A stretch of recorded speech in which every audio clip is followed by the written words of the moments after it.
ग्रंथ को का जाते समाज सुन आवे दीन जन भाव सदा सुकर निज नो करो प्रकाश जे विधि भव दुख करे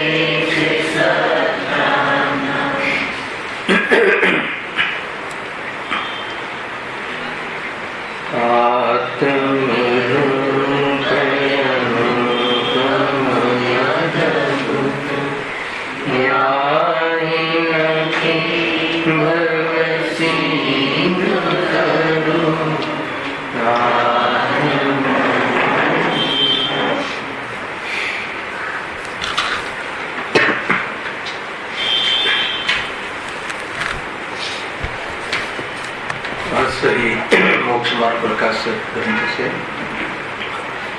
त्रीजा अधिकारों पर अपने स्वाध्याय चाली रही से पेज नंबर 64 एकेंद्रीय पर्यायना दुख टॉपिक ये चाले से एना अंतर्गत अपने जीवन का ये मां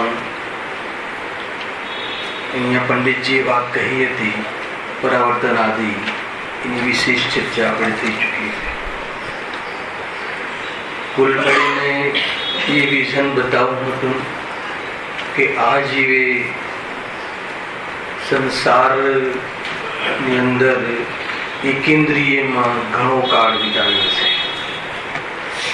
કેટલો કાળ વિતાવ્યો છે તો કહ્યું અસંખ્યાત પૂતગલ પરાવર્તન.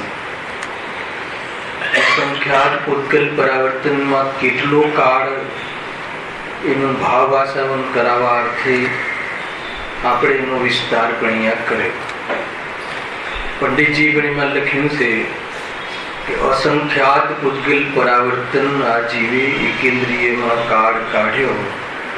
એમાં એક પૂતગલ પરાવર્તનમાં એટલો બધો કાળ છે કે એના અનંત ભાગ કરવામાં આવે તો એનો અંતનો ભાગ જે છે લાસ્ટ ભાગ છે તો અનંતનો ભાગ છે એમાં અનંત 24 નો કાળ આવે છે અથવા એમાં અનંત સાગર સમાઈ જાય એટલો મોટો કાળ છે.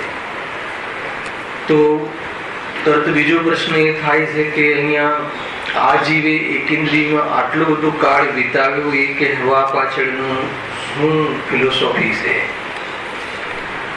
શું એની પાછળનું લોજિક છે? એકેન્દ્રિયમાં અનંત દુઃખ છે. અનંત જીવોની અપેક્ષા બેન્દ્રિય, ત્રણેન્દ્રિય, ચતુરેન્દ્રિય આદિ જે જીવો છે એની અપેક્ષા એકેન્દ્રિયમાં અનંત દુઃખ છે. અહીંયા કોઈ બેન્દ્રિય, ત્રણેન્દ્રિય, ચારેન્દ્રિય, અસંગની પાંચેન્દ્રિયમાં તો સમ્યક દર્શન સંભવ નથી. એટલે કોઈ સમ્યક દર્શનની અપેક્ષા સુખ દુઃખની અહીંયા ભેદ નથી કરે. જે લૌકિકમાં દુઃખ કહેવાય છે એ દુઃખમાં પણ અનંત દુઃખ આ પ્રકારની પર્યાયમાં એકેન્દ્રિય પર્યાયમાં હોય છે. એ બતાવવાનું છે. એ બતાવીને પછી શું બતાવવાનું છે? એક એક સ્ટેપ લેજો.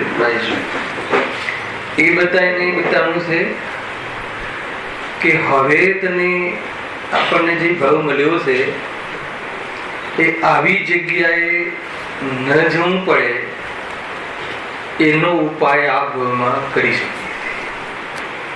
એટલે વર્તમાનમાં આપણને જે ભાવ, જે પર્યાય આપણને પ્રાપ્ત છે એનું મહત્વ બતાવવાનું મૂળ ઉદ્દેશ છે. ચોથો પોઈન્ટ એ છે કે એ એકેન્દ્રિય આદિ જે જીવ છે, ચાહે જલ કાયિક, પૃથ્વી કાયિક, વનસ્પતિ કાયિક જે પણ હોય, એ અનંત દુઃખી છે. આ પોતાના શરીરમાં તીવ્ર એકત્વ બુદ્ધિના કારણે અનંત દુઃખી છે. અને એવા જીવોને આપણા કોઈ ભોગાદિની પ્રવૃત્તિ માટે ઉપયોગ કરીને એની બહુ હાનિ પહોંચાડીને એના એકત્વને પડકારીને એના એકત્વને વધારે એક પ્રકારથી ઉજાગર કરીને દુઃખી કરવા જેવી પ્રવૃત્તિ આચરવી ન જોઈએ. એ વાત પણ અહીંયા આપણને 3-4 પોઈન્ટ મેં અહીંયા જેટલી બી ચર્ચાઓ થઈ ગઈ, ઘણી ચર્ચાઓ થઈ ગઈ. જીવોને બધાને એમ થયું કે શું આપણે આટલા પરાવર્તન કર્યા હશે. સમીરભાઈ સાંભળ્યું હતું ને, કંપારી છૂટી જાય. તેમાં એક મેં પ્રશ્ન કર્યો હતો કે આપણને એમ ભાષે કે આ ભાવમાં મારે મુખ્ય કાર્ય કરી લેવા જેવું છે, ટૂંકથી આપણને આ સંસારનો ભય સાચો થયો છે એમ સમજવું. ખ્યાલ આવે છે? મોક્ષ મુક્ત રૂપ અવસ્થા મારી રોકાઈ જાય છે, દૂર ચાલી જાય છે, એનો ખેદ હોવો જોઈએ. બાકી દેહને લઈને કંપારી છૂટતી હોય તો કોઈ કાર્યકારી નથી. નરકનું ભય બતાવે કે એમાં શરીર આમ કપાય છે ને તેમ કપાય છે, હવે ત્યાં જવું નથી. તો એ દેહની બુદ્ધિથી, દેહના કપાવાના ડરથી ત્યાં જવું નથી. તો એની કોઈ કિંમત નથી મોક્ષ માર્ગની. અરે આવી પર્યાયોમાં મારું મોક્ષનું કાર્ય, પૂર્ણ મોક્ષ પ્રગટ કરવાનું સાધના સંભવ નથી, એટલે મારે આ પર્યાયોને પ્રાપ્ત થવું નથી, એવું વિઝન આપણામાં ખુલવું જોઈએ. દેહ બુદ્ધિથી ડરીને ત્યાં જવું પડે છે, એ કોઈ કાર્યકારી નહીં થાય એમ કહેવું છે. એટલી ચર્ચા આપણે અપેક્ષિત ચર્ચા જે બી એંગલ હતા એની ચર્ચા થઈ. હવે વિષય આગળ વધારીએ છીએ. હવે કયો વિષય આવશે? ત્રીજો પેરેગ્રાફ ડાયરેક્ટ ત્યાંથી વિષય આગળ ચલાવીએ છીએ. આગળ એમ કહ્યું ને ઘણો કાળ વ્યતીત થયો. હવે એકેન્દ્રીય પર્યાયમાં જીવના જે જ્ઞાન કેવા પ્રકારનું હોય છે, એને મોહ કયા લેવલનો હોય છે, કશાય કેવા લેવલની હોય છે, અને એની કશાયને દૂર કરવાની શક્તિ કેટલી હીણી હોય છે, જ્ઞાન શક્તિ કેટલી ડાઉન હોય છે, અને ઇન્દ્રિય સંબંધી જે શરીર મળ્યું હોય છે, ઇન્સ્ટ્રુમેન્ટ જે મળ્યું હોય છે, એ પણ કેટલું હીન પ્રકારનું મળ્યું હોય છે. અને આવી પર્યાયમાં તીવ્ર મોહના કારણે ઘણું દુઃખી થાય છે. એની સિદ્ધિ એવી એમને અહીંયા કરવી છે. કેમ કે આપણને એકેન્દ્રીય જીવનું દુઃખની તો કલ્પના દૂરની વાત રહી, પણ એકેન્દ્રીય પેલા જીવ છે કે નહીં એ પણ માનવા જેવો તૈયાર થતા નથી. એકેન્દ્રીય જે જલકાયિક, પૃથ્વી કાયિક, જે આપણે વાયુ કાયિક આદિ વાત ચર્ચા કરી, વનસ્પતિ કાયિક, એમાં કદાચ વનસ્પતિ કાયમાં વર્તમાન વિજ્ઞાનને જે રિસર્ચ કર્યું એમાં એકવાર માનવા તૈયાર થઈ જાય. આ જલનો સમૂહ, એવું સરોવર, એમાં અનેક પ્રકારે અનંત અસંખ્યાત પૂતગલ સ્કંદ, એક સ્કંદમાં એક જીવ જલકાયિક, એની કલ્પના આપણે કરી શકીએ છીએ? નથી કરી શકતા. ખેર આપણે જૈન શાસનના માધ્યમથી, જૈન ધર્મના આશ્રયથી, આગમના માધ્યમથી આપણને ખબર પડવા પણ લાગી. પણ ખબર તો ત્યારે પડી કહેવાય કે પરિણામોમાં અંદર વિશુદ્ધિ આવે, હૃદયમાં કરુણા આવે, અને આ જીવ પણ ચૈતન્ય શક્તિથી ભરેલો પ્રભુ છે. વર્તમાન પર્યાયમાં થોડીક એને આ પરિસ્થિતિ થઈ છે, પરંતુ એક અનંત તીર્થંકરો, અનંત સિદ્ધો થઈ ગયા એવી ક્ષમતા દરેક જીવ ધરાવે છે, એવી દ્રષ્ટિ એની અંદરમાં થાય અને ક્યારે પણ એવા સટકાયેલા જીવોની હિંસાનું અંદરમાં શિથિલતા અંદરમાં એવી જાતિનું પરિણામ વિશેષ ન રહે, એ પ્રકારે પણ જીવન જીવવું હોય અને આ વાતની ખબર કહેવાય. હવે આપણે એનો વિષય આગળ વધારીએ. જુઓ, એકેન્દ્રિય જીવને જ્ઞાન દર્શનની શક્તિ કિંચિત માત્ર જ હોય છે. બોલ્યું? અચ્છા, કેટલી હોય શક્તિ? આમ તો જ્ઞાન દર્શનની અનંત શક્તિ હોય, એકેન્દ્રિયમાંથી કિંચિત હોય. બતાવો. સ્વભાવ તો અનંત છે, તો અહીંયા પણ કિંચિત શક્તિ શબ્દ વાપર્યું છે. જ્ઞાન દર્શનની શક્તિ ખ્યાલ? પર્યાયમાં પણ શક્તિ છે, એ વાત અહીંયા મારે બતાવી. બહુ પ્રમેયો છે મંત્રભાઈ, જેના ગમમાં એટલા છે. આજે મોક્ષ પહાડમાં તો તમને કેટલી વાર ગુરુદેવ કહ્યું ખ્યાલ આવે ને? અહીંયા પર્યાયને કરતા ન કહી, અહીંયા દ્રવ્યને કરતા કહ્યું. ખ્યાલ આવે? આપણે એકાંત કરીએ તો પછી અનેકાંતની વાત છે, કેટલી વાર કહ્યું. અને જે સ્વાધ્યાય જીવન છે, જે સિદ્ધાંતોમાં બહુ વાદ વિવાદ કરીને ચર્ચા કરી છે, એમના માટે તો સમજવું જોઈએ. અને પાછું એક વાર નહીં, હું છેલ્લી 15 મિનિટ આવે એમાં મેં 5 વાર ગણ્યું, 5-7 વાર ગણ્યું. અહીંયા રત્નત્રય, સમ્યક દર્શન, સમ્યક જ્ઞાન, સમ્યક ચારિત્રની પર્યાયનો કરતા પર્યાય ન કહ્યું. અહીંયા એના દ્રવ્યને કરતા કહ્યું, ગુણને પણ ન કહ્યું, શ્રદ્ધા ગુણને પણ કરતા ન કહ્યું. અહીંયા પરિણામી દ્રવ્યની વાત છે, અપરિણામીની વાત નથી. સમજમાં આવે છે કે કેટલી અપેક્ષાઓ છે. આપણે એક વસ્તુ પકડી રાખીએ છીએ ને, નહીં પર્યાય. અરે પર્યાય સ્વયં, પછી કહ્યું શુદ્ધ નહીંથી કહીએ તો પર્યાય સ્વયં પોતાનાથી થાય છે. એને સમ્યક દર્શન પ્રગટ કરવા માટે ત્રિકાલી ધ્રુવની પણ આશા નથી. ત્રિકાલી ધ્રુવમાંથી પણ સમ્યક દર્શન આવે છે એમ નથી. ગજબ છે. આવી પણ વાત મળશે. જ્ઞાનમાં જ્ઞાન ગુણમાંથી, જ્ઞાનાવરણીય કર્મના ક્ષમથી તો જ્ઞાન નથી આવતું, શાસ્ત્રમાંથી જ્ઞાન નથી આવતું, પણ જ્ઞાન ગુણમાંથી પણ જ્ઞાન આવે છે એમ નથી. બહુ બધી વાતો છે. પણ આ બધા પાછળ કહેવા પાછળનો નિષ્કર્ષ એક જ છે.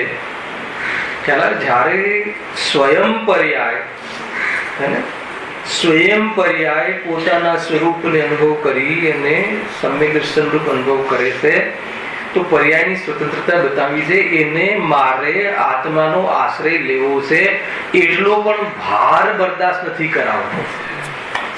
ખ્યાલ આવ્યો કે નહીં? અને આત્મામાંથી જ સુખ આવે ને, તો એમ કહેવું છે કે ભાઈ બહારથી થોડી સુખ આવે એમ બતાવીને પોતાના સામર્થ્યનો પરિચય કરાવો છે. એમાં કઈ એંગલો છે હે ને? હમણાં ભાઈ કેટલાક 2-4 દિવસ પહેલા મલાડની અંદર મેં આ વાતને લઈને 20-25 કન્સેપ્ટ અમે એક જ પ્રવચનમાં કહ્યા હતા કે પર્યાયમાંથી, દ્રવ્યમાંથી પર્યાય નથી આવતી એટલે શું, હે ને? અને દ્રવ્યમાંથી પર્યાય આવે છે એટલે શું?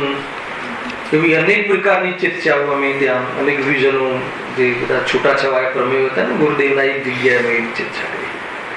બહુ બધી વાત છે. આજે મોક્ષ પહાડમાં આવી પણ ગઈ, ક્યાંય ને ક્યાંય થોડો થોડા ઇશારા તો અહીંયા વાત કેમ લીધી આપણે? અહીંયા બી લખ્યું જો એકેન્દ્રિય જીવને જ્ઞાન દર્શનની શક્તિ, એ શક્તિ શબ્દ પડે ને એટલે આપણે તો ત્રિકાલ શક્તિ જ સમજીએ.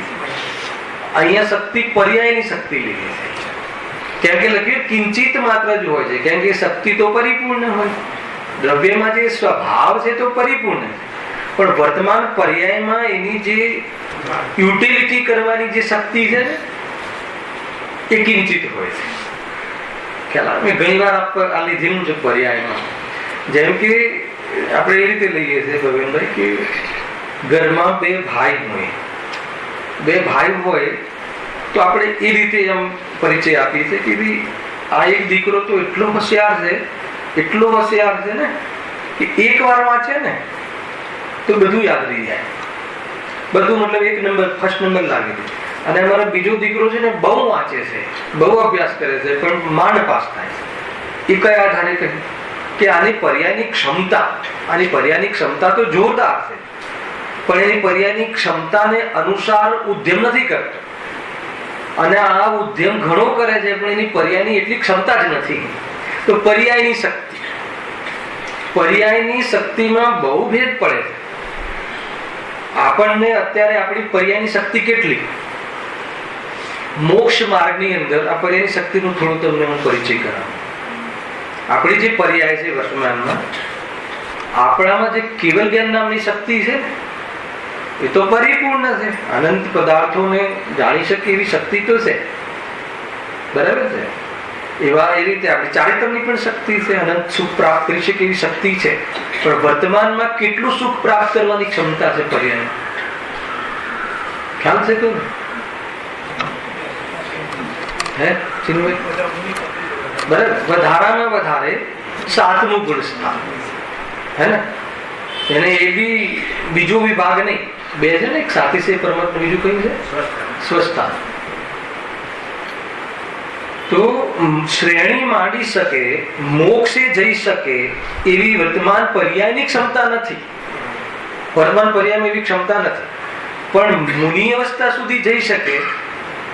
અચ્છા, સમ્યક દર્શનની શક્તિ છે કે નહીં આપણામાં પર્યાયમાં?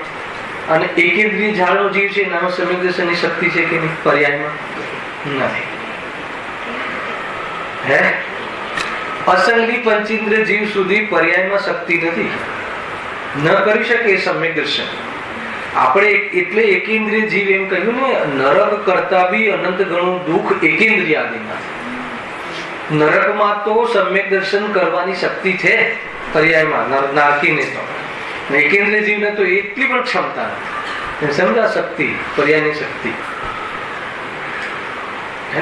મનુષ્ય ભાવમાં જ આ ક્ષેત્રે પંચમ કાલે માતા બહેનો જે છે એમની પર્યાયની શક્તિ કેટલી, 2 ચોકડી કષાય ભાવનો સ્વાદ લઈ શકે એટલી, એનાથી વધારે ક્ષમતા જ નથી. મુનિ દશા આવે એવી ક્ષમતા જ નથી સ્ત્રી પર્યાય. સમ્યક દર્શન બુકિંગ કરી શકે મોક્ષનું, પણ મોક્ષનું એ લેવલ ન આવી શકે, મોક્ષ માર્ગનું એવી ક્ષમતા નથી, પર્યાયમાં ક્ષમતા નથી. હા, એમાં પણ 2 ભેદ પડે છે ભાઈ. એક છે પર્યાયગત યોગ્યતા અને એક છે તત્સમીની યોગ્યતા. માનો કે અત્યારે આપણે બધામાં સમ્યક દર્શનની શક્તિ તો છે, પણ તત્સમીની યોગ્યતા નથી. મેં તો થઈ ગયું હોત. તત્સમીની યોગ્યતા થશે.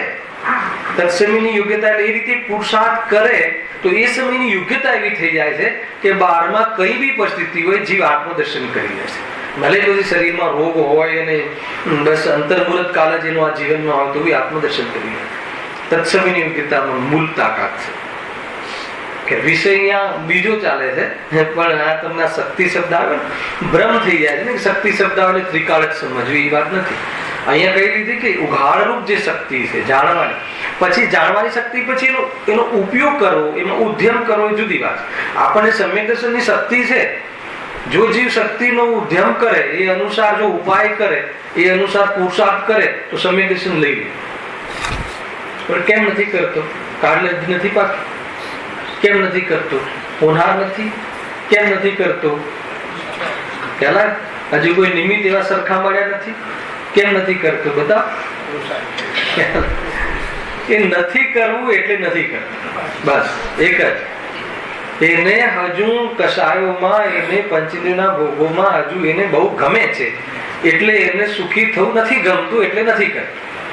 કોઈના પર દોષ નહીં આપવાનો કે અમને નિમિત્ત નથી મળ્યા, અમને 12માં નોકરી એવી છે કે, અરે નોકરી આત્મા કરતો નથી, એ નોકરી કરતા કરતા નિર્ણય થઈ જાય. મોટી વાત છે. બહુ જોરદાર. કોઈ જગ્યાએ આત્મદર્શન કરવામાં પરાધીનતા નથી કરી. કોઈ પોઝિશન આપણને સુખી થવા માટે દુનિયાનો કોઈ, અમારે આ આવા છે, અમારા મિત્રો આવા છે, અમારા સગા આવા છે, અમારા આ આવા છે, અરે એ તારું કાંઈ નથી કરી શકતા, તારા જ્ઞાનમાં કાંઈ બગાડ નથી કરી શકતા, તારા સ્વરૂપમાં ભલે ચાહે કે આ જીવને આવું થવું થઈ જવું જોઈએ, છતાં તારી શાશ્વતતા ખંડિત કરી શકતા નથી. એવી દ્રષ્ટિ એ વખતે જીવ કરી શકે. સિમ્પલ છે. પણ કેમ નથી કરતો? કર્મના કારણે કે કર્મબદ્ધના કારણે? જોરદાર છે. 9મો અધિકારમાં ખોલીશું જયારે આવશે ત્યારે, કાં તો સ્પેશિયલ પ્રસંગમાં લેવાનો થશે. ત્યાં 10 લક્ષણ પૂર્વમાં તાકાત લગાવી હતી પણ ત્યાં ન પહોંચ્યા. 9મો અધિકાર લીધું હતું પણ ત્યાં સુધી પહોંચ્યા નહીં. શું કહ્યું? એકેન્દ્રિય જીવને જ્ઞાન દર્શનની શક્તિ કિંચિત માત્ર જ હોય છે, કારણ કે એક સ્પર્શન ઇન્દ્રિયના નિમિત્તથી થયેલું મતિ જ્ઞાન અને તેના નિમિત્તથી થયેલું શ્રુત જ્ઞાન તથા સ્પર્શન ઇન્દ્રિય જનિત અચક્ષુ દર્શન વડે શીત ઉષ્ણ આદિકને કિંચિત માત્ર જાણે દેખે છે. કેટલું સ્પષ્ટીકરણ કર્યું. કેટલું કેમ કિંચિત કહો છો અને અમને કેમ વધારે કહો છો? ખ્યાલ આવ્યો નીતિનભાઈ? ખ્યાલ આવ્યો ને? એકેન્દ્રિય જીવને કેટલું જ્ઞાન? કિંચિત એટલે કેટલું જ્ઞાન? બતાવો. સ્પર્શન ઇન્દ્રિય, જે આ ઇન્દ્રિયોનું જે કહેવામાં આવે છે ને, એટલે ઇન્દ્રિયના અર્થથી એ છે કે એટલું એને જ્ઞાનનો ઉઘાડ છે. એને પાસે એક ઇન્સ્ટ્રુમેન્ટ છે. એ કોણ? કયું? ધ્રુવ. એકેન્દ્રિયમાં કઈ ઇન્દ્રિય હોય? પહેલા સ્પર્શન. 2 ઇન્દ્રિય વાળું જીવ હોય તો એને કઈ હોય? સ્પર્શ અને રસ. આ રીતે યાદ રાખવાનું. સ્પર્શ, રસ, ગંધ, વર્ણન, શબ્દ. બરાબર? તો કોઈ જયારે એકેન્દ્રિય જીવ કહીએ તો પહેલી ઇન્દ્રિય એટલે સ્પર્શન ઇન્દ્રિય, એટલે એને ખાલી ઠંડા, ગરમ, હલકું, ભારે, કઠોર, સ્મૂથ એવી જાતિના પદાર્થ, એવી આ જે છે આ બધા ગુણ એ કોના છે? પૂદગલના. તો પૂદગલ સંબંધી પૂદગલ પદાર્થોના આ જ ગુણના, આ જ પર્યાયોના જ્ઞાન થઈ શકે છે. અને એ બી બહુ કિંચિત. સર્વ પર્યાયોનું જ્ઞાન નથી થતું પાછું. ખ્યાલ આવે કે? હવે કેમ અહીંયા જ્ઞાન લેવું છે? જો દુઃખ સાથે સંબંધ જોડવું છે ને એટલે. કારણ કે સ્પર્શન ઇન્દ્રિયના નિમિત્તથી. સ્પર્શન ઇન્દ્રિય ક્યાં હોય? પૂરું જે આખું શરીર છે ને, એક અખંડ શરીર એ સ્પર્શન ઇન્દ્રિય. ખ્યાલ આવે? જીભ પર જે સ્વાદ ચાખવામાં આવે, સ્વાદ, એ તો રસના ઇન્દ્રિય. અને જીભના માધ્યમથી ઠંડુ ગરમનો બોધ થાય ને, એ સ્પર્શન ઇન્દ્રિય. ખ્યાલ આવે કે? હે, એ તો જો આગળ લઈએ છે, પેલા આ વિષય સુધી સમજાય. આગળ લખી શુદ્ધ જ્ઞાન આવે. ખ્યાલ? એ એટલે જીભમાં બી સ્પર્શન ઇન્દ્રિય છે. જીભ સ્વયં રસના ઇન્દ્રિય છે, પરંતુ ત્યાં પણ સ્પર્શન ઇન્દ્રિય વિદ્યમાન છે. ખ્યાલ આવે? તો એકેન્દ્રિય જીવને તો રસના ફસના છે જ નહીં. એને તો ખાલી એક આખું ઝાડ કે જે કે બટાકાનો જે પોષક, એને એક જ ઇન્દ્રિય છે, એને સ્પર્શન ઇન્દ્રિય. તો સ્પર્શન ઇન્દ્રિયના નિમિત્તથી થયેલું, હવે મતિ જ્ઞાન, સુજ્ઞાન હવે આવે છે, થયેલું મતિ જ્ઞાન અને તેના નિમિત્તથી થયેલું શુદ્ધ જ્ઞાન, 2 જ્ઞાન. મિનિમમ 2 જ્ઞાન હોય છે. મિનિમમ. મેક્સિમમ છદ્મસ ને 4 જ્ઞાન. અને 5 જ્ઞાન કોને હોય? 5 જ્ઞાન એટલે કે કેવલ જ્ઞાન હોય. મતિ શુદ્ધ અવધિ મને પડ્યા ના હોય, એમને વેલ્પ જ્ઞાન ના હોય, માત્ર કેવલ જ્ઞાન હોય. એ બધું યાદ કરાવજો. સાધના ક્લાસોમાં આવશે આ બધું. શનિવારના ક્લાસોમાં લેશું. એ ખાલી જ્ઞાન ગુણ વિશે ચલાવીશું, ઉપયોગ વિશે. ઘણા ફાટક ખુલી જશે. આપણને આપણે સ્વભાવની પણ ખબર નથી.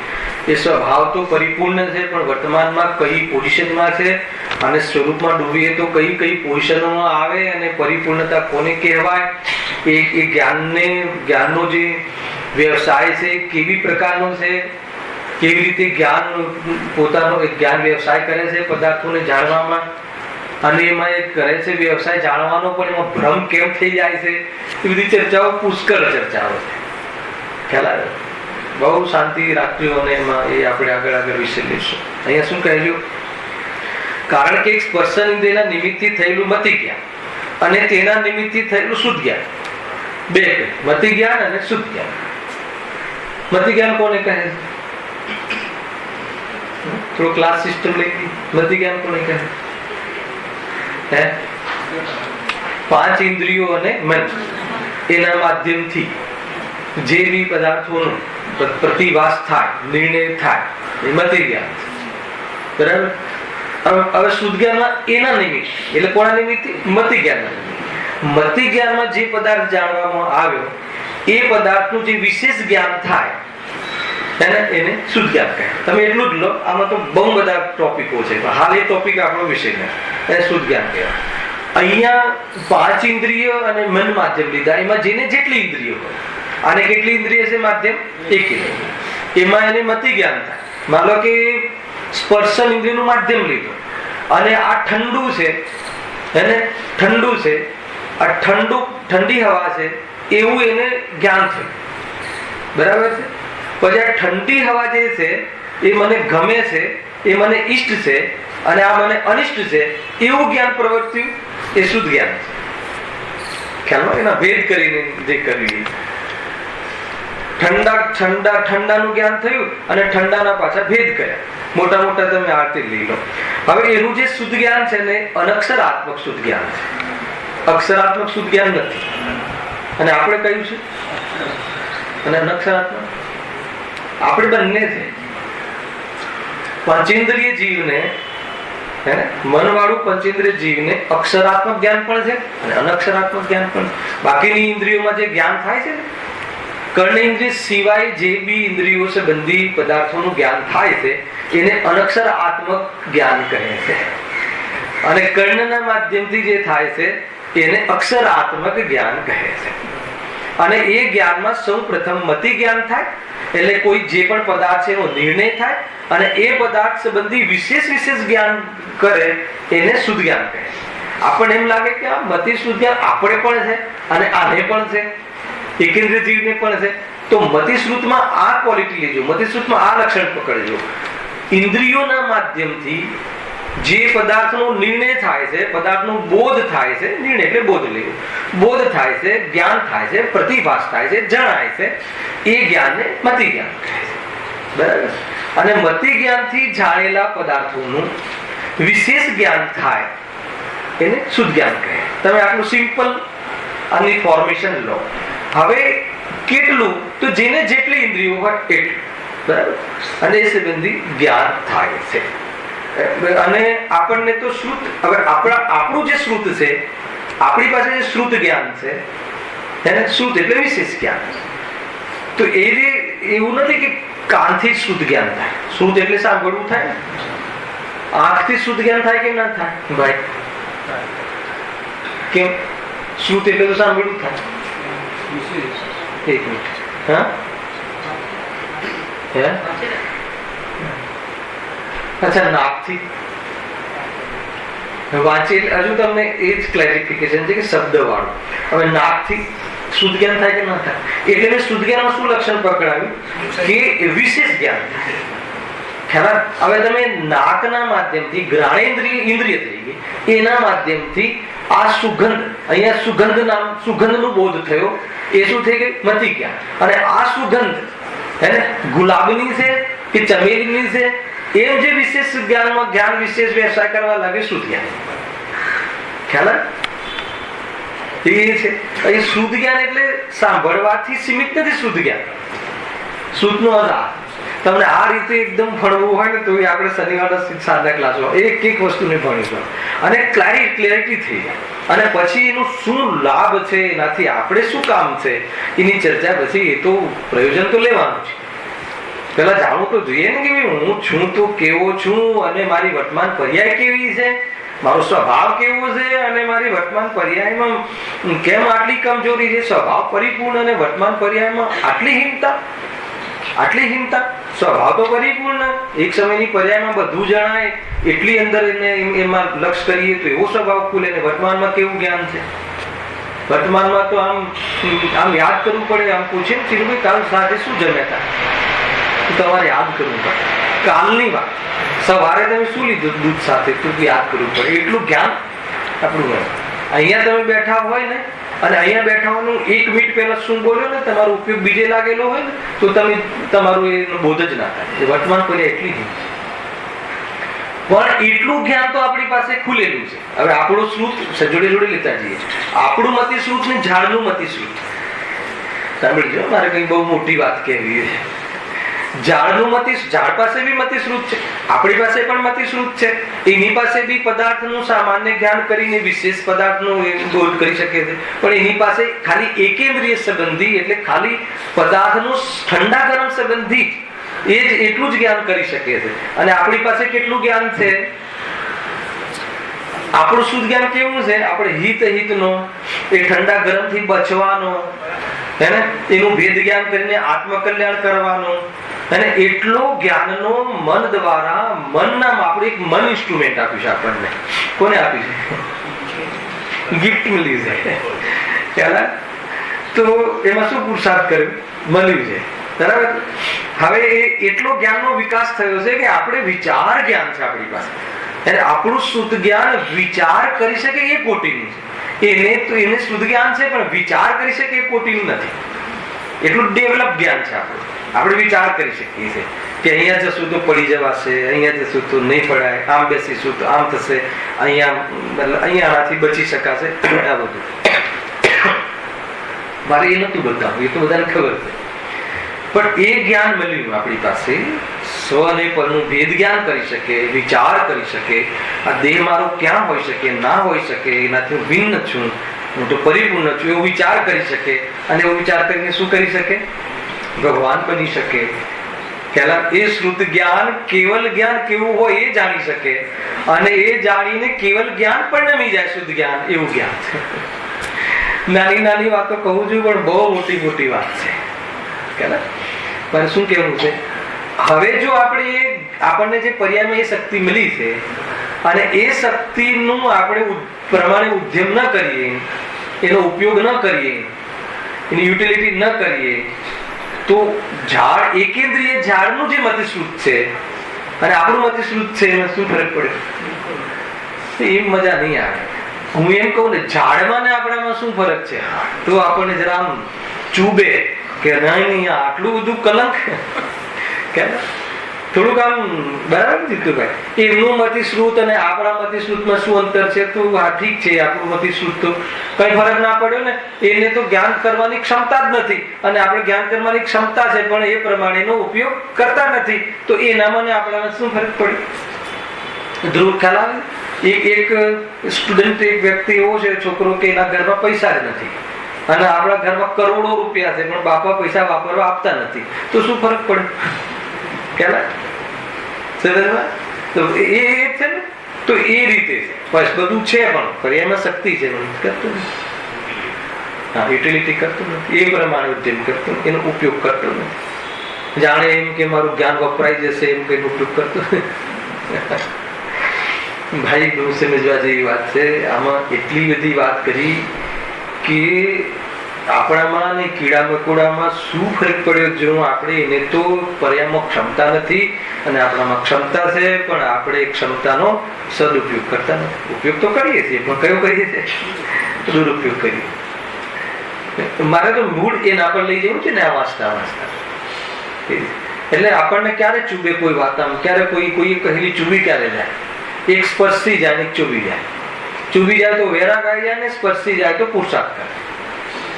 ચૂબવામાં વેરાગ આવવો જોઈએ. શું વાત કરો છો? મને ઢોર કહ્યું, મને કીડી મકોડા જેવું. મને એમને કહ્યું એમ નહીં. અરે હું આવું કરવું છું કે હું કીડી મકોડા કેવો મનુષ્ય હોવા છતાં આજથી મારું કામ, મારે સ્વપ્નના ભેદ વિજ્ઞાન, એના ક્લાસ ને એને એ બધું સ્વાધ્યાય કરીને મારે મારું કાર્ય કર્યું. હવે મારે અહીંયા આ વૈરાગ્ય તો જીવંત રાખજો ભાઈ. વૈરાગ્ય જીવંત રાખશો તો સિદ્ધાંત બોધની ઇફેક્ટ, એ વાત મૂળ છે. ખ્યાલ? બાકી અંદરમાં કઠોરતા હશે અને જ્ઞાન તો બરાબર સમજી લેશે, પણ કઠોરતા હશે તો એનો લાભ નહીં થાય. બાકી અહીંયા તો ગુરુદેવ વખતના બધા જીવો છે, એમને પર્યાય સંબંધી ને ધ્રુવ સંબંધી ને બધું કહીએ, પણ અંદરથી ભીગે નહીં જીવ, અંદરથી કોઈ હલે નહીં જીવ, તો કાર્ય ન થાય. ખ્યાલ આવે કે આ મૂળ વાત છે. જો આગળ તમને ખ્યાલ આવે આપણે કેટલા લેવલથી ચર્ચા કરીએ? થોડી ચર્ચા કરી, આમાં વિસ્તાર છે. થોડીક એની સિદ્ધાંતિક ચર્ચા કરી, એને થોડીક મતલબ જ્ઞાન દર્શનનું શું સ્વરૂપ છે, મતિ જ્ઞાન કોને કહેવાય, શુદ્ધ જ્ઞાન કોને કહેવાય, એ ચર્ચા કરી. અને આપણું મતિ શુદ્ધ જ્ઞાન કેવા લેવલનું છે ને એ ચર્ચા કરી. વર્તમાનમાં આપણે ક્યાં ઉભા છે એ ચર્ચા કરી. અને એકેન્દ્રિય ક્યાં ઉભો છે એ ચર્ચા કરી. અને એ બંનેની તુલના કરીને આપણે એ રીતે પ્રેરણા લીધી. આ 1-3 લીટીની અંદર ઘણી બધી વાતો કરી. શાસ્ત્ર સ્વાધ્યાય આ રીતે કરવું. બાકી શાસ્ત્રો પૂરા કરવાનો કોઈ ઉદ્દેશ નહીં રાખતા. એનું જે કેરેક્ટર જે હોય ને એ કેરેક્ટર આપણામાં વસી જવું જોઈએ. એકેન્દ્રિય માન લો કે એકેન્દ્રિય જોઈએ ને, જો બે રીતે કેરેક્ટર. આપણે જયારે કલ વાત હોય ને બેન સાહેબ, આપણે રાત્રિમાં કોઈ દિવસે આપણે પિક્ચર જોતા હોય પિક્ચર, તો એનું જે કેરેક્ટર હોય તમને ખબર છે એમાં વ્યક્તિ કેમ રડે છે? માનો કે કોઈ દીકરી હોય, એ દીકરીને કોઈ બહુ દુઃખ આપતો હોય, કોઈ સાસુ બહુ હેરાન કરતી હોય અને બહુ પરેશાન કરતી હોય, મતલબ કે તો એ કોઈ સામે કોઈ જે બી બહેન એ જોતી હોય છે ને ત્યારે એ નાકમાં આંસુ આવી જાય છે. અચ્છા, એને ખબર નથી કે આ તો સિરિયલ છે, આ તો ખાલી પિક્ચર છે, એને ખબર નથી. બુદ્ધિ તો છે ને એટલી તો ખબર છે. તો કેમ રડે છે બધા? કેમ કે એ જે કેરેક્ટર છે ને એ કેરેક્ટરમાં એ વસી જાય છે. એ કેરેક્ટર એ પોતે કેરેક્ટર રૂપ થઈ જાય છે. આ કામ થાય છે. એ જે દીકરીનું કેરેક્ટર હોય છે ને એ જાણે હું બોલતી નથી બેન કે હું દીકરી છું અને એની સાસુ તો બહુ સજ્જન છે, તો પણ આપણા ઘરોમાં તો બધા સજ્જન લોકો જ છે એમ માનીને જ ચાલીએ આપણે. વ્યંગ નથી, રિયલ કહું છું. વ્યંગમાં તો આપણે કેરેક્ટરમય થઈ જઈએ છીએ અને એમ થાય છે કે અરે આવું દુઃખ, એ રીતે પછી ફિલિંગ કરે. એ રીતે શાસ્ત્ર સાંભળવું જોઈએ. શું વાત કરો છો? તમે તો એકેન્દ્રિયની ચર્ચા કરો છો અને હા એકેન્દ્રિય બનીને તને એમ લાગવું જોઈએ કે આવું દુઃખ, તો ત્યાંથી વેરાગ આવે. પછી ભગવાનનો ફોટો જુઓ, ભગવાનનું જે મુદ્રા એ જ છે ને દર્શનનું શું છે, દર્શન વિધિ શું છે? ભગવાનની મુદ્રા નિહાળી તો એ જેમ પિક્ચરમાં કોઈ કેરેક્ટર નિહાળી સેલિબ્રેટનું, તો એ રીતે આપણા જે સેલિબ્રેટ છે અને આપણા જે મતલબ કે આદર્શ છે અને આપણા જે હીરો છે જેને કહો અને આપણા હૃદયમાં વસાવા જે ભગવાન, એમની પ્રતિમા શિવેન્દ્ર ભગવાન, તો એમનું જે કેરેક્ટર છે, એમની જે વિતરાગતા છે એ આપણે એ કેરેક્ટરમય થઈ જવું જોઈએ. એને કહે છે ભક્ત અને ભગવાનનો ભેદ મટી જવું જોઈએ. એટલે ત્યાંથી આપણે આ મારું સ્વરૂપ છે, આ મારું સામર્થ છે, એ કેરેક્ટરમાં આપણું થવું જોઈએ. અને એકેન્દ્રિયમાં આ મને આવું મેં બહુ વાર કર્યું છે એટલે આમાં નથી રહું, એ રીતે એ કેરેક્ટરમાં પ્રવેશ કરવો જોઈએ. આનું નામ સ્વાધ્યાય છે. બાકી કોરો રહે હા એકેન્દ્રિય આવો, પંચેન્દ્રિય આવો અને આ આવો બતાવો. કોઈ બી તમે પેપર કાઢો, અમારે 100 માંથી 100 માર્ક્સ આવશે કે તારું આત્મકલ્યાણ નહીં થાય. એક પેન જરૂર આપશે, એવી કાર્યકર્તા આપે તો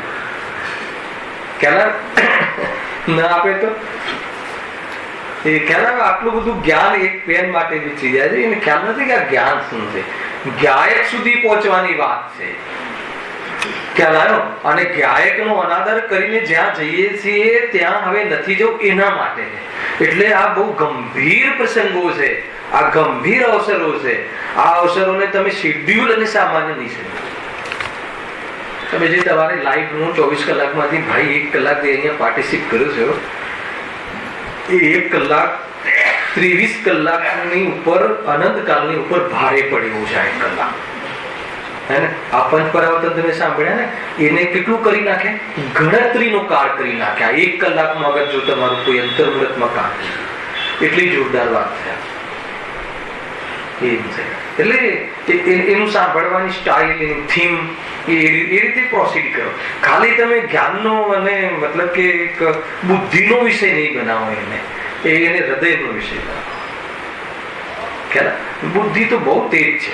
આજકાલ બાળકોની બુદ્ધિ આમ એ તો જાણે મારા પેટથી કોમ્પ્યુટર શીખીને આવ્યો, ધાડ એ તો આવડું છોકરું ગેમ માંગે અને બધા ફંક્શનો બોર્ડ થઈ ધડાધડ, જાણે અમે અભિમન્યુની જેમ ગર્ભમાં શીખીને આવ્યો. જ્ઞાન તો એટલું ડેવલપ છે, પણ ભેદ જ્ઞાનની કમી છે અને હૃદયમાં સમર્પણની કમી છે. એટલે કામ સમજ આવે છે. બાકી જ્ઞાન ઓછું છે. અત્યારે હું ગાદી બેઠું છું, પણ સામે બેઠેલા જીવો મારા કરતા વધારે ખુલાસા કરી શકે એવા હશે આમાં કેટલાય, તો એનાથી કામ થોડી થાય. ખ્યાલ જ્ઞાન સમ્યક હોવું જોઈએ. હમણાં પેલું આવ્યું હતું ને, કોઈ શ્વેતંબરમાં કોઈ મુનિરાજ કેટલા અવધાન, 500 અવધાન. મેં તો સાંભળ્યું, મને કોઈ બતાવ્યું કે અહીંયા 500 અવધાન પાર્સ પર ચાલે છે એવું કોઈ મને કહ્યું કે હતું ને, જોયું તું? કઈ નહીં, પૂછ્યું તો શું વાંધો છે, જોયું તો શું વાંધો. તો 500 અવધાન કરે ને, અવધાન ખ્યાલ છે ને. શ્રીમદ રાજચંદ્રજી 100 શતાવધાની હતા, 100 અવધાન, અમને 500 અવધાન. બોલો કોણ મોટા? આવે છે શું કેવું છે? લોકો એની પાછળ પાગલ થઈ જાય છે. અરે શું છે? શ્રીમદચંદ્ર રાજચંદ્રજી કહેતા કે શ્રીમદજી શું કહેતા કે શતાવધાની એ જ્ઞાનનો મારો જે આટલો ઉઘાડ સ્મૃતિ જ્ઞાનનો છે, તો કે એ મને આત્મ સાધનામાં બાધક બને. સમજ આવે? તો આપણે આમ 500 અવધાન, 500 પ્રશ્ન એક સાથે કહ્યા અને યાદ રાખે છે અને લોકોની ભીડ જામે. શું છે ખ્યાલ? અહીંયા વધારે જ્ઞાનનું મહત્વ નથી, સમ્યક જ્ઞાનનું મહત્વ છે. જ્ઞાન સમ્યક હોવું જોઈએ, યથાર્થ હોવું જોઈએ, વિતરાગતાનું મહત્વ છે. કયા આચાર્ય ઓલા મુનિરાજ કયા યાદ બી નથી રહેતું. શ્રી ભૂતિ મુનિરાજ નવોકાર મંત્ર બાય હાર્ટ ના પૂછો. મુનિરાજ મોક્ષ માર્ગી, નમો લોહી સગો શ્રાવણ, ભાવલિંગી છે. પરંતુ એમને ખ્યાલ આવે દેહને આત્મા એટલો બોધ. આ ક્ષયક્ષમ જ્ઞાન છે જે મારું બહુ નબળું જ્ઞાન છે ને, એ પર્યાયની ક્ષમતા છે. હું તો જ્ઞાન સ્વરૂપ જાણવું એ મારું સ્વરૂપ છે. ઓછું જાણવું, વધારે જાણવું એ તો બહારના ભેદ છે. તો એમને પાર્સાલિટી, પક્ષપાત કરવાની બુદ્ધિ નથી બનતી, એટલે રાગદ્વેષ થતો નથી, એટલે મજામાં રહે. નહીં તો હું ભાવિનભાઈ તમને કોઈ પ્રશ્ન પૂછું અને તમને ના આવડે, જેમ તમને ફિલિંગ થાય કે મને ના આવડ્યું, તો એ તો તમે હીન સમજો છો બહારના જ્ઞાનથી. એટલે પણ કોઈ આમાં સમ્યક દ્રષ્ટિ હોય તો એમને શું છે? એ તો બહારનો ઉઘાડ ઓછો છે તો જ્ઞાન સ્વરૂપ, અને એ જ જ્ઞાન સ્વરૂપમાંથી કેવલ જ્ઞાન લેવાની ક્ષમતા ધરાવે છે. વાત પતી ગઈ. ઓછા જ્ઞાનથી હું તમને જોઉં ને હીન સમજુ, તુચ્છ સમજુ ને કોઈને અધિક સમજુ, રાગ દ્વેષ ચાલુ રહે. રાગ દ્વેષ કેવી રીતે મટે એ જોવાની વાત છે. બહુ સુંદર ચર્ચા છે. નાનું બાળક હોય કે કોઈ વિદ્વાન હોય કે આ બાજુ તીર્થંકર પરમાત્મા બેઠા હોય કે સિદ્ધ અવસ્થામાં બેઠા, બધા સમાન છે, બધા જ એક સ્વભાવથી સમાન છે. ચૈતન્ય તત્વ કે ભીતર પરિપૂર્ણ જ્ઞાન કા સાગર. કેવું છે? કાલે રત્ન તો વિધાન ચાલેલું ને, તારા પર પ્રવચન કર્યું તાર કણીઓ પર. ચૈતન્ય તત્વ કે ભીતર પરિપૂર્ણ જ્ઞાન કા સાગર. કેટલું સુંદર ખ્યાલ આવે છે. એ રીતે જોવાની વાત. એકેન્દ્રિયમાં ભગવાન આત્મા દેખાય છે. એકેન્દ્રિય નથી દેખાતું તો ભગવાન આત્મા ક્યાંથી દેખાશે? એ રીતે આ બધું જાણવું બહુ જરૂરી છે ભાઈ. જો ક્યાંથી ચર્ચા આવી? કારણ કે એક સ્પર્શન ઇન્દ્રિયના નિમિત્તથી થયેલું મતિ જ્ઞાન અને તેના નિમિત્તથી થયેલું શુદ્ધ જ્ઞાન તથા સ્પર્શન ઇન્દ્રિય જનિત અચક્ષુ દર્શન. અચક્ષુ દર્શન છે, અચક્ષુથી પાછું દર્શન. આવી બધા છે સૈદ્ધાંતિક ચર્ચાઓ છે. ચક્ષુ દર્શન, અચક્ષુ દર્શન. ગુણ કેટલા છે મેઇન જાણવાના? દર્શન અને જ્ઞાન. દર્શન જ્ઞાનની કઈ કઈ પર્યાય? દર્શન ગુણની એક અચક્ષુ દર્શન, એક ચક્ષુ દર્શન. દર્શન એટલે દેખવું. એટલે કયું દેખવું લેવું છે ત્યાં ખબર છે? આંખોથી દેખવું એ નથી લેવું ત્યાં.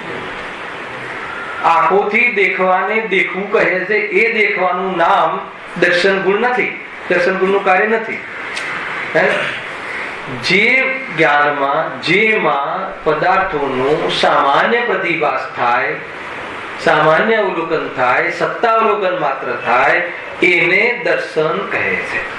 અને જેમાં પદાર્થોનું વિશેષ અવલોકન પ્રતિભાસ થાય, અવલોકન થાય, જણાય, એને જ્ઞાન કહે છે. અને એ જ્ઞાન 5 પ્રકારના કર્મની ઓરથી, વિકાસની ઓરથી, મતિ શુદ્ધ અવધિ મને કરે કેવલ જ્ઞાન, અને મોહ સાથે સંબંધ કરે તો કુમતિ કુશુદ્ધ કુઅવધિ, એમ 3 એ પ્રકારે 8 ભેદ. અને દર્શનના કેટલા ભેદ? મુખ્ય 2 ભેદ. ચક્ષુ દર્શન, અચક્ષુ દર્શન. તો આંખના માધ્યમથી જે પદાર્થો જણાય એ જણાવવા પહેલા એનું સત્તાવલોકન માત્ર થાય એને ચક્ષુ દર્શન કહે છે. અને એ સિવાય બાકીની ઇન્દ્રિયોના માધ્યમથી પદાર્થોનું જાણવું થાય, એને જ્ઞાનની પ્રવૃત્તિ પ્રારંભ થાય, એ પહેલા સત્તાવલોકન માત્ર થાય છે એને અચક્ષુ દર્શન કહે છે. અને અહીંયા એકેન્દ્રિય જીવને અચક્ષુ દર્શન કેમ લીધું? કેમ કે એ જે સ્પર્શન ઇન્દ્રિયના માધ્યમથી જાણવું થાય, પદાર્થોનું વિશેષ જાણવું થાય, મતિશુદ્ધ જ્ઞાન થાય, એ પહેલા સામાન્ય અવલોકન માત્ર એને પણ થાય. જે ફંક્શન આપણને થાય છે એ જ ફંક્શન એને પણ થાય છે. એકેન્દ્રિય પદાર્થો સંબંધી ખ્યાલ આવે છે કે કેવલ જ્ઞાનમાં આ રીતના ફંક્શન નથી થતા. દર્શન જ્ઞાન થાય છે પણ યુગપત થાય, એક સાથે થાય. હાલ એ વિષય નથી મારે તો ખાલી એકેન્દ્રિયમાં ચક્ષુ દર્શન આવ્યો ને એટલું જ સમજાવવું છે. એટલે થોડીક થોડીક તમને પ્રેરણા મળે અને તમને જિજ્ઞાસા થાય કે આ બધું આટલું બધું ભાઈ કહે છે તો આપણે બી તો ચોપડી ખોલવી જોઈએ. ખ્યાલ આવે કે આટલું બધું પોતાનું કરી લેવા જેવું છે. આ તો આપણું આ જ્ઞાન આપણા જ્ઞાનમાં આપણી વાત ખબર હોવી જોઈએ. એ વાત ધ્યાનમાં રાખો કે આપણું સ્વરૂપ શું છે અને આપણે ક્યાં ઉભા છીએ, એ બે વાત ખબર હોય. આપણે ક્યાં ઉભા છીએ એના પરથી પુરુષાર્થ થાય, અને આપણું સ્વરૂપ શું છે, કોના આશ્રય પુરુષાર્થ થાય એની ખબર બસ. અને આ બેની ખબર ના હોય અને શાસ્ત્ર ગમે એટલા યાદ રાખે એને લાભ નહીં થાય. એવું નથી લાગતું કે શનિ રવિ આવીએ ત્યારે એવું થાય છે કે જબરજસ્ત સ્વાધ્યાય કરવું છે, પછી પાછું ડાઉન થઈ જાય છે. હા કે સ્વીકાર કરે, હા કે બહુ કન્ટિન્યુટી હોવી જોઈએ. અરે ગુરુદેવ શ્રી જે શાસ્ત્રોમાં જે ઇશારા કરે છે ગજબ. મહેન્દ્રભાઈ કે આ આત્મા નિરાવરણ છે, એનો ઉપયોગ પણ નિરાવરણ છે, એનો પુરુષાર્થ પણ નિરાવરણ છે. નિયમસારમાં ધ્યાન દેવી એક કડી પર હૃદય ખીલી ગયું. નિરાવરણ, નિરાવરણ કોઈ આવરણ જ નહીં. અને આપણે તો આનો જે ઉપયોગ થાય ને, આ આત્માનો અનુભવ થાય ને અને આત્માનું જાણવું થાય ને, એ પણ નિરાવરણ જ્ઞાનમાં થાય છે. એટલે આ ક્ષોભન જ્ઞાન જે છે ને એનો મહિમા નહીં કરે. અને આટલું આવડે છે ને આટલું આવડે છે. આત્માને જાણ્યું ને એ જ્ઞાનમાં મહેન્દ્રભાઈ એટલું આનંદ આવ્યો એ સાંભળીને કે આ વ્યક્તિ ક્યાંથી ખેંચે છે, ક્યાંથી એટલે કાઢે છે ને શું કહી નાખ્યું એક શબ્દમાં. તો તમને ખ્યાલ આવે, ભાવ વાસન થાય તો થાય કે ખ્યાલ આવે. બહુ ભાગ્ય ખુલ્યા છે આપણા છે, પણ ભોગવે ભાગ્યશાળી, ના ભોગવે શું ભાગ્યશાળી હોય બધું, પણ ના ભોગવે તો એને તિજોરીમાં બંધ રાખે તો કોને? રૂપિયાને નહીં, તરત રૂપિયા પર ધ્યાન થાય છે, જ્ઞાન નહીં. તિજોરી ખોલે જ નહીં જ્ઞાન નહીં. ના બરાબર છે, થશે હમણાં. આ એક ઇન્દ્રિય જેવું કામ નહીં કરવું, બહુ જરૂરી છે भाई. यानी जैन साहब बहुत जरूरी है ज्ञान को ये माहौल में रखो, उपयोग ने अवसर में राखो. અને તો ચાન્સ છે પણ આ અવસરમાં જ ના હોય તો. ક્રિકેટમાં આપણે નિયુક્ત થઈએ તો હાર જીતનો અથવા જીતવાનો ચાન્સ આવે, પણ નિયુક્ત જ ના થઈએ તો, ફિલ્ડમાં જ ના આવીએ તો ફિલ્ડમાં રહો, સંકળાયેલા રહો. ક્યારે કયો સ્ટ્રોક લાગી જાય અને કઈ વાત સ્પર્શી જાય અને જીવ એનું પુરુષાર્થ કરીને બહાર નીકળી જાય, ક્યારે કોઈ વિદ્વાન બની જાય. કોઈ બાળક પુરુષ સ્ત્રી નથી અહીંયા કોઈ એકેન્દ્રિય પંચેન્દ્રિય નથી.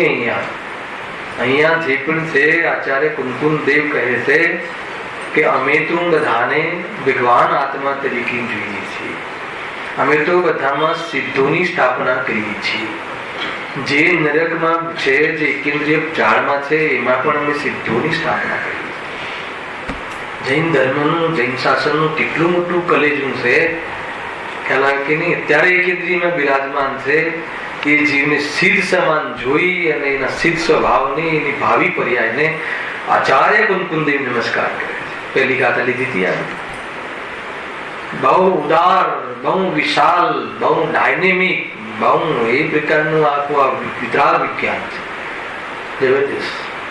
લોજિકલ. જો હા એટલે હવે હા શુદ્ધ જ્ઞાન તથા સ્પર્શેન્દ્રિય જનિત અચક્ષુ દર્શન. અચક્ષુ દર્શન છે. અચક્ષુ દર્શન વડે તે શીત ઉષ્ણ આદિકને કેટલું ઠંડુ ગરમ ઉષ્ણ આદિક લીધું ને. આદિને શું લેવું? 8 પર્યાય છે ને ભાઈ.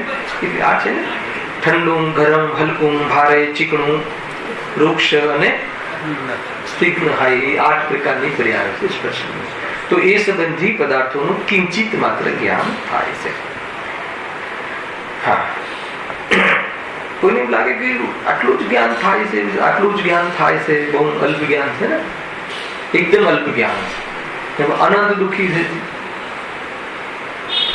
કેવી રીતે બેસ્યા? મેં આગળ લખેલું છે જાણવાની ઈચ્છા ઘણી હોય અને જાણવા ના મળે તો કેમ? માનો કે કિંચિત જ્ઞાન દુઃખનું કારણ કેવી રીતે નિમિત્ત બને છે? માનો એક બાળક, આપણે પંચેન્દ્રિયથી સમજવું પડશે.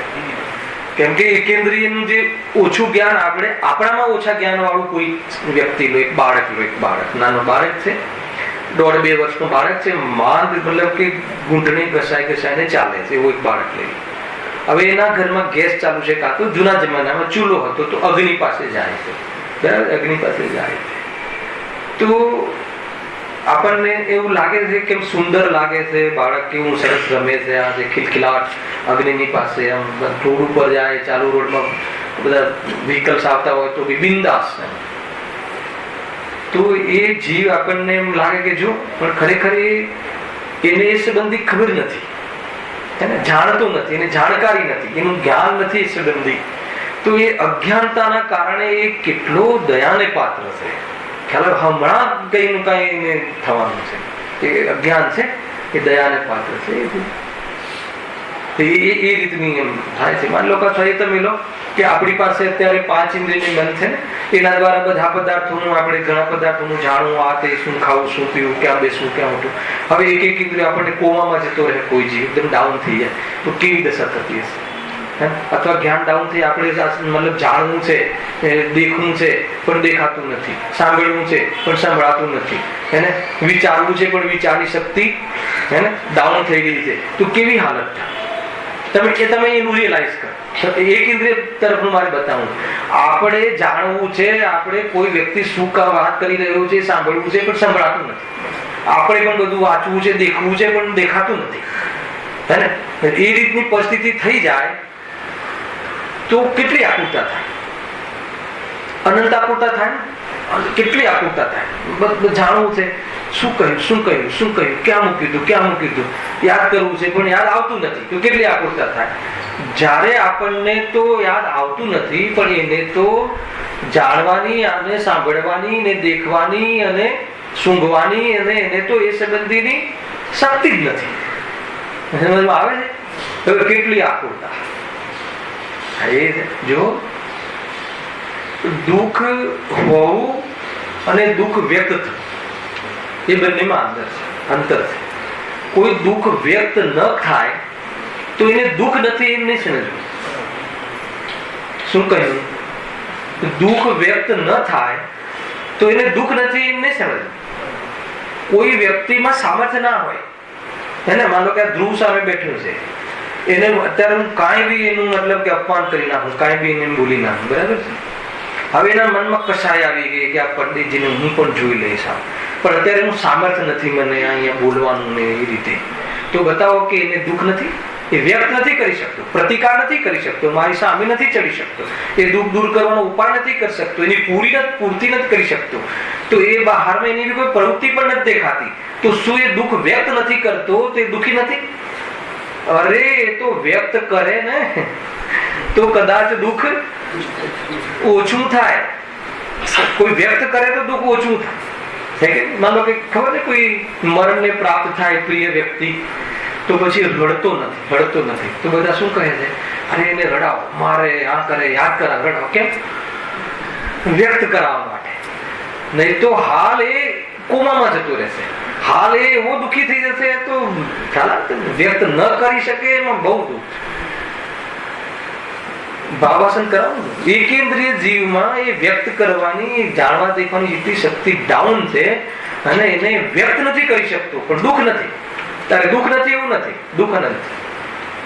ઉપરથી વ્યક્ત કરવાની શક્તિ ન હોવું એ તો ઓર દુઃખ છે. એ લેવલ પર તમારે હવે આ વિચારવાનું છે. એ લખ્યું છે શીત ઉષ્ણાથી કિંચિત માત્ર જાણે દેખે છે, પણ જ્ઞાનાવરણ દર્શનાવરણના તીવ્ર ઉદયથી તેને વધારે જ્ઞાન દર્શન હોતું નથી. સાંભળજો, જ્ઞાન દર્શન વધારે હોતું નથી એટલે તુચ્છમાં તુચ્છ જ્ઞાન હોય, ઓછામાં ઓછું જ્ઞાન હોય તો એ એકેન્દ્રિય જીવ. જ્ઞાન ઓછું હોય અને મોહ તીવ્ર હોય. ખ્યાલ આવે તમને? જ્ઞાન ઓછું હોય અને જાણવાની ઈચ્છા તીવ્ર હોય, દેખવાની ઈચ્છા તીવ્ર હોય. લખ્યું છે આગળ. શું કહે છે? જ્ઞાન તો અતિ સૂક્ષ્મ છે, મતલબ અતિ હીન છે, અને વિષયોની ઈચ્છા હોય છે. કેટલી છે જુઓ. દર્શનાવરણ તીવ્રના ઉદયથી તેને વધારે જ્ઞાન દર્શન હોતું નથી અને વિષયોની ઈચ્છા હોય છે, તેથી તે મહા દુઃખી છે. બહુ મોટી વાત છે. કેવી રીતે? હા, મૂળ કારણ. એટલે આનો સીધું લોજિક એ છે કે જેમ જ્ઞાનની ઇન્દ્રિયોનો ઉઘાડ વધતો જાય ને, જેમ ઉઘાડ વધતો જાય એમ દુઃખ વ્યક્ત કરવાની શક્તિ વધતી જાય, એટલે દુઃખ ઓછું થતું જાય. શું વાત કરો? હા, એકેન્દ્રિયની અપેક્ષા, એટલે મેં પહેલા લીધું હતું, 2 ઇન્દ્રિય 3 ઇન્દ્રિય 4 ઇન્દ્રિય પંચેન્દ્રિયનું દુઃખ જેમ જેમ જ્ઞાનનો ઉઘાડ થાય, જેમ જેમ જ્ઞાન વધે એમ એનો ઉપાય કરવાની, એને વ્યક્ત કરવાની, એને સમજવાની, એનાથી બચવાની એ જ્ઞાન શક્તિનો ઉઘાડ થતો જાય એમ એમ દુઃખ ઓછું થતું જાય. ખ્યાલ? મતલબ જેને તમે વિચાર તો કરો કે ભાઈ આપણા પર લો કે આપણે બધી પ્રોબ્લેમ આવે ઘણા બધા, પણ વિચાર શક્તિ જ ના હોય એવી કલ્પના કરો. આપણને વિચાર કરવાની શક્તિ ના હોય તો કેટલી આકુલતા થાય. અરે વિચાર કરવાની શક્તિથી આકુલતા ડાઉન થાય છે. આપણે એમ થાય કે આમ કરીશું, ભાઈને મળીશું, એમને મળીશું, આપણે જે પ્રોબ્લેમ આવ્યો છે, ધનનો જે તકલીફ, પૈસાની તકલીફ થઈ છે, એમને વાત કરીશું. ખાલી વિચાર કરે છે, વિચારમાં ને વિચારમાં એને દુઃખ ડાઉન થાય છે. હા, એટલી રાહત થઈ જાય. સમજમાં આવે છે? કઈ થયું નથી હજુ. અને રૂપિયા મળી જાય તો સુખ થઈ જશે એમ નથી કેવું મારે, પરંતુ એ જે માને છે, એને જે આકુળતા છે, જેને લઈને એમાં રાહત એને સામાન્ય અનુભવાય. શું લોજિક? આ સૈદ્ધાંતિક ચર્ચાઓ ચાલે છે. કોઈ સમ્યક દર્શનને લઈને વાત નથી, અહીંયા શાસ્ત્ર સૂત્રની વાત નથી. અહીંયા જેને આપણે સુખ દુઃખ માનીએ છીએ દુનિયાની અંદર એને લઈને વાત. હા, થાય છે કે નથી?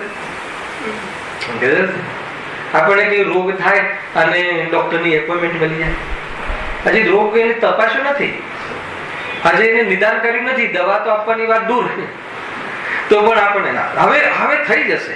એનો માસ્ટર્સ, એનો જે વિશેષજ્ઞ જે છે એનો પરિચય થઈ ગયો છે, એને આપણને સમય આપ્યો છે. એટલા માત્રથી એ દુઃખ ના જે આકુલતાના જે લેવલ, આકુલતાના જે પાવર છે, એ પાવર કેવો થાય છે?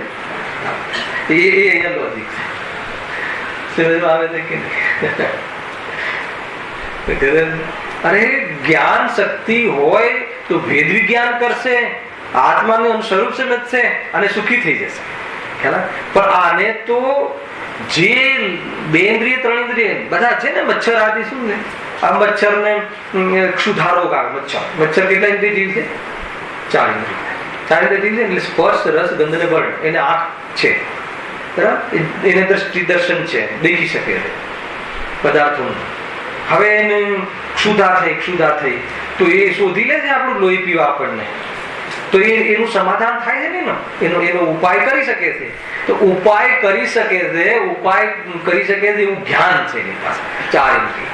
આની પાસે તો ઉપાય કરી શકે, ખસી શકે, કોઈ મતલબ કે એને તોડવા ફોડવા આવે તો એનો પ્રતિકાર કરી શકે એવી જાતિની આનામાં સેન્સ નથી, જ્ઞાન જ નથી. તો કેટલો દુઃખી હતો, અનંત દુઃખી થાય. આવે છે વાત એમ છે. જો ભાઈ, હા, એટલે કેટલે સુધી આવે? અંતિમ વાત કરી લઉં સિદ્ધાંતની. શું વાત આવી?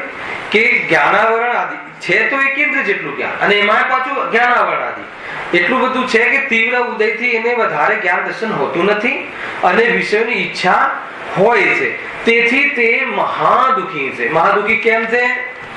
ઓછું જ્ઞાન છે એટલે, કેમ? ઈચ્છા છે એટલે. ઈચ્છા ઘણી છે, શાની? હે ને? વિષયોની અને ઈચ્છા એને લઈને ભોગવવું પડે, ભોગવવા માટે જાણવા પડે, અને એમને જાણવાની શક્તિ હીન છે. એટલે જાણવાની શક્તિ હીન છે એને મોહમાં નિમિત્ત બને છે. ખ્યાલ આપણે લીધેલું છે. આ જ્ઞાનાવરણીય કર્મ દુઃખ નથી કરાવતું, દુઃખ તો મોહનીય કર્મના નિમિત્તથી થાય છે. જ્ઞાન ઓછું હોય અને જાણવાની ઈચ્છા જોરદાર હોય. ખ્યાલ હોય, જાણવાની ઈચ્છા જોરદાર એ મોહ, અને જ્ઞાનાવરણીય કર્મમાં જ્ઞાન ઓછું હોવું જોઈએ. જ્ઞાનાવરણીય કર્મનો રોલ તો આ બાજુ ઈચ્છા બહુ છે, અને જ્ઞાનાવરણીય કર્મ એવી ગિફ્ટ આપી કે તારી ઈચ્છા હવે પૂરી જ નહીં થવા દે, જ્ઞાન બહુ ડાઉન કરી નાખ્યું એને, અને મોહ બહુ છે એટલે દુઃખી થાય છે. જાણવાની ઈચ્છા અહીંયા સુધી એટલા માટે મહાદુખી છે. એના પછી જે પંક્તિ આવે છે એનો બહુ સરસ ખુલાસો છે, એની ચર્ચા આપણે કરીએ. સહેજાનંદ